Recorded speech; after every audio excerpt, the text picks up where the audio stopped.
In this video, I will be showing you guys how to sew a pillowcase, mainly using my Serger, the Brother 1034D. So go ahead and like, comment, and subscribe. So this is my first setup. I have my fabric still folded on the fold that I brought it on, and I have my pattern down, and the dimensions of this pattern you can make yourself. I just have a big roll of paper that I've cut to be the length of 20 3/4 inches, and the height is going to be 13.5 inches, and that's the pattern that I'm going to cut out to make my pillow. And it fits a kid's travel size pillow that you can get from Walmart. Now, I do not have the best or steady cutting hand, so what I like to do is take my cutting mat and set it on top and allow my seam allowance, so I don't put it flush with the edge.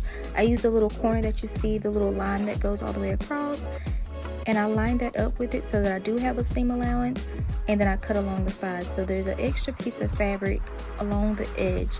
It's about 1/8 of an inch that I can use for my seam allowance. And I'm just going to cut out my actual pattern, and I'm going to do that all the way around. And keep in mind, my fold is still together, so I'm going to have to cut the middle part as well, but I'm going to show you how to do that. So right now I'm still just lining up my mat so I can use it as a guide to cut straight lines to get my pattern out.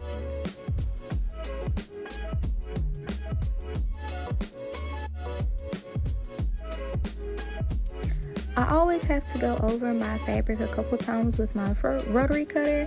That's probably because I need a new blade, but we're going to keep using this one too. It absolutely does not cut anymore. Or if you have any ideas on how I can sharpen my rotary blade without buying a new one right now, comment those below.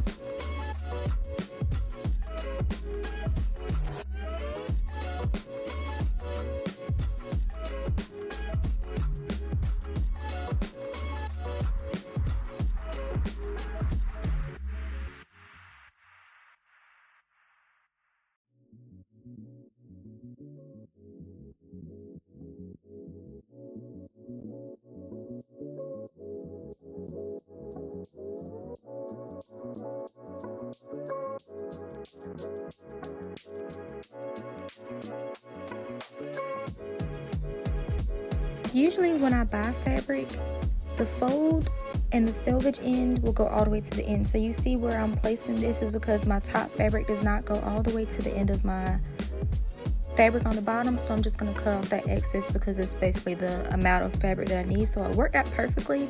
I'm just not sure on why this fabric is not like the rest that I've brought that are even on both sides of the fold.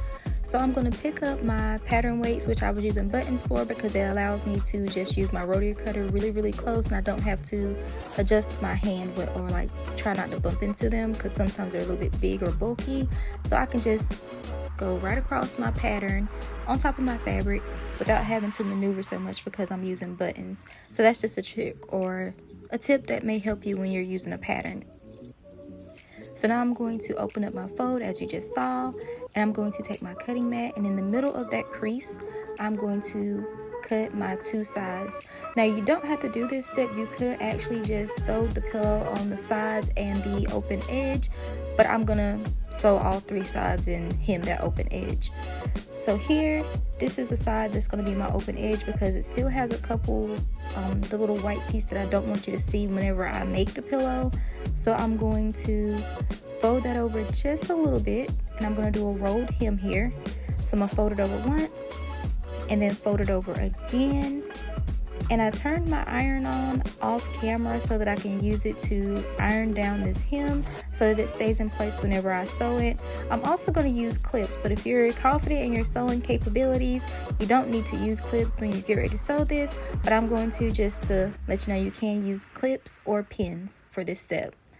So I'm just making sure that my fabric that was under goes all the way to that edge so that when I sew it, it stays together. So this is me ironing down my rolled hem, and that's what that looks like. And I'm going to do the same thing for this piece of fabric, and I'll talk you through that step as well again. So you're going to fold it over just a little bit one time, and you can iron at that step, but then I'm just going to roll it over again.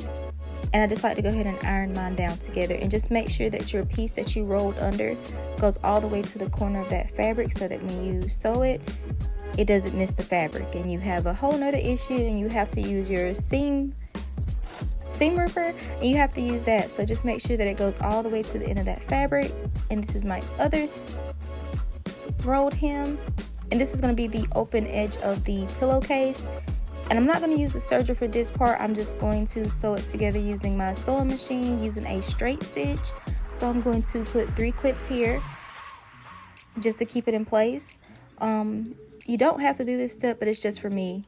For my sanity, I am going to clip it and make sure that it does not move while I'm sewing it, because it's just my luck. My sewing machine may fail me, or it may be operator error, but we're gonna say the sewing machine may cause some issues. So I like to make sure everything is pinned, or well, clipped or pinned. You can use these pins with the little ends as well, but they always poke me in the finger, so I use clips. Now I'm taking it to my sewing machine and I'm using it on the shortest straight stitch that I have, and I'm just gonna sew along this edge and remove the clip. Make sure you don't mess your sewing machine up. Mine is not industrial. That clip is no match for my needle. It would probably break it. So we're just gonna remove that, and I'm going to keep sewing against this hem that I rolled. And I did not do a back stitch because I'm going to serge those 2 ends, so a back stitch doesn't really matter. And before you move on to the next step, I suggest that you take and make sure that there's no opening and that it looks like this along your edge. You don't want your fabric to be still coming apart or seeing through to the other side. It needs to look like this. And then I'm going to repeat the step for my other part of my pillow. So the other piece, I'm just going to sew another straight stitch down that edge and then make sure that it was done properly. If you are still too intimidated to buy a sewing machine or get your sewing machine out of the closet, go ahead and get it, because I have how to thread this very machine already uploaded, and you'll see that link at the top. And moving on to my next step, my hems, I'm going to take those and make sure that they are perfectly matched. And as I get them matched together, make sure their right sides of the fabric are facing each other. So your print on the fabric needs to be towards the inside, and you need to see the wrong side of the fabric on the outside. So first, I like to clip my open edge. That's going to be my open edge of my pillow that I did the rolled hem on. I like to clip those into place because this is where my pillow, there's no room for me to, if I clip at the other end and these don't line up, I'm going to be like having some issues again. So I like to go ahead and clip the open edge so that they're even and they match up perfectly. So that's what I'm doing here. And like I said, your right sides of your fabric need to be on the inside. And yeah, it might sound crazy, but work with me. Sewing is usually done in a backwards or a weird process for me, and I have to think it through. So just trust the process. It's going to turn out fine once we serge these open sides. No, you will not be serging the side that we did the rolled hem. Like I said, that's your open edge. So you will leave that side alone, and you see where I'm clipping that top part. I'm going to serge down that side. I'm also going to serge down this side that I'm about to clip as well. And then that open edge that's at the end that is not the rolled hem, I'm going to serge that as well. So I'm just going to clip down all the sides that I will be serging.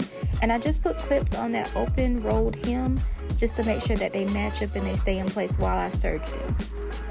And like I said, you can use pins for this step, but not me. I ain't got time to get poked in the fingers. So this is what it's going to look like. And I'm going to serge all those sides that have the pins, starting with the outer side, so the left and right side. And then I'm going to serge that final one because that's going to close at my left and right side hems. I don't even know if that's considered a hem if I'm serging, but that's what I'm going to do next. Using my serger, which is the Brother my serger is the Brother 387. The serger that I'm using is the Brother 1034D.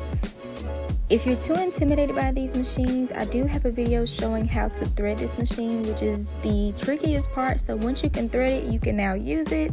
So go over and watch that video, and it'll get you a little bit more confident with getting a serger because it's not that hard once you learn how to thread it. So I'm going to basically just serge down the outer sides like I've already said, and then I'm going to do that final edge, which is opposite of my rolled hem, just to seal off those edges. And like I said earlier, when I didn't do a back stitch on my edges, this is why, because it's just going to serge that corner, and it's going to it doesn't need to be back stitched when you sew it because the serger fixes everything for you. So now I'm going to do the opposite side of what I just did. And And I did go in and I added a color of thread to my upper needle, and I just want to see what it would look like, and I liked it, so I stuck with it. I could have added some more colors. You don't have to do all white when you do your serger, but I don't know, I found a color that matched the fabric, and I was like, I'll just change it out and see if it looks good, and I liked it, so that's what I did. And also, that video that I have of you to show you how to thread the machine is very helpful with that, showing you which one is the upper, lower, left, and right needle, and what order to thread your machine in.